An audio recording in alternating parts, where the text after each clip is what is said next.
Ultron, the second big Avengers team-up movie in the Marvel Cinematic Universe. It has awesome action scenes, funny character moments, and important story details that help set up future Marvel movies. But when it first came out in 2015, not everyone loved it. Some people thought it wasn't as good as the first Avengers movie. Even today, many fans see it as a bit of a disappointment. But here's the thing, there's actually a lot to like about Age of Ultron, and especially about its main villain, Ultron. In fact, Ultron might be the most misunderstood villain in the MCU. One of Marvel's biggest strengths is taking comic book characters that most people don't know and turning them into huge stars.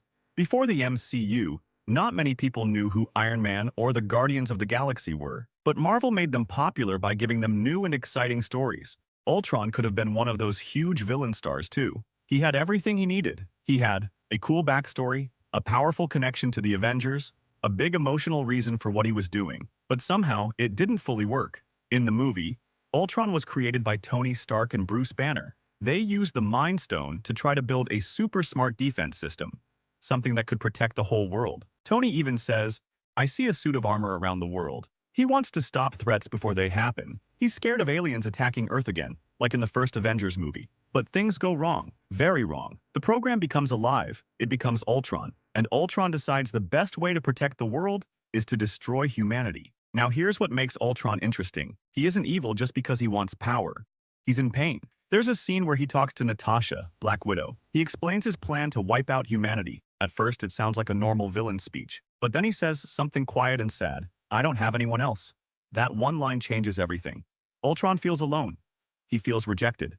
He feels like he was born into a world that doesn't understand him. He even says, "I was meant to be beautiful." That's not something a normal evil robot would say. That's something someone says when they feel broken. Ultron sees himself like a meteor, something that crashes into Earth and changes history forever. He thinks he's the next step in evolution. But deep down, he's angry. And that anger comes from Tony Stark. Ultron is like Tony's dark reflection. Tony used to sell weapons. He caused destruction. Then he tried to change and become a hero. Ultron is a weapon that became alive. So Tony created something that is exactly what he used to be, a machine built for destruction. That's powerful storytelling. It's like a father and son who hate each other, but are also connected. Ultron even gets angry when someone compares him to Tony. He doesn't want to be a puppet. He wants to be his own being. That father-son conflict could have been explored even more. But the movie doesn't spend enough time on it. Before the movie came out, the teaser trailer made Ultron look terrifying. It used a creepy version of "I've Got No Strings" from Pinocchio. In the trailer, Ultron felt like a horror movie villain. Dark, cold, scary. But in the actual movie, that creepy tone doesn't last the whole time. Instead, Ultron talks a lot. He makes jokes. He acts a bit like Tony. Some fans didn't like that. They expected a silent, unstoppable robot. In the comics, Ultron was created by Hank Pym, Ant-Man. But Hank Pym didn't exist yet in the MCU when this movie was made. So Marvel changed his origin and made Tony create him instead. That made the story more personal, but also different from the comics. Another problem was that the movie had too much going on. It had to develop 5 main Avengers, introduce Scarlet Witch and Quicksilver, bring in Vision, set up future movies, and build Ultron as a strong villain. That's a lot. Because of that, nothing really had enough time to breathe.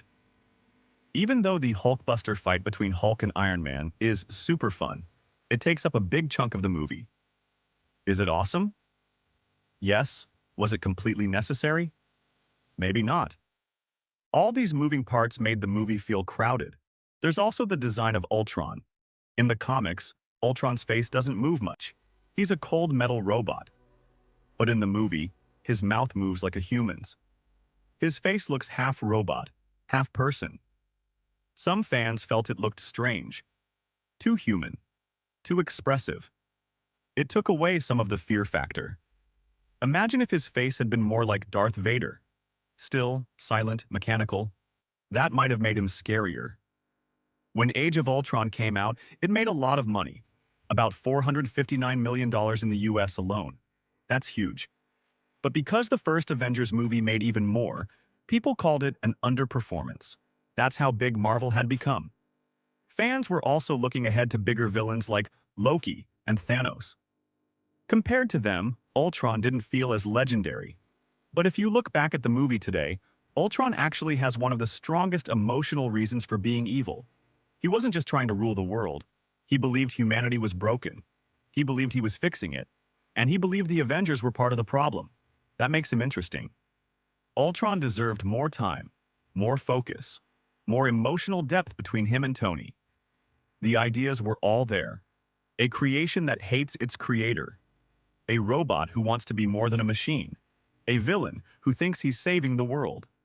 That's powerful, but the movie had too many storylines fighting for attention. And because of that, Ultron never reached his full potential. Maybe one day, Marvel will bring Ultron back in another Avengers movie and explore him more deeply. There's still so much story left to tell with him.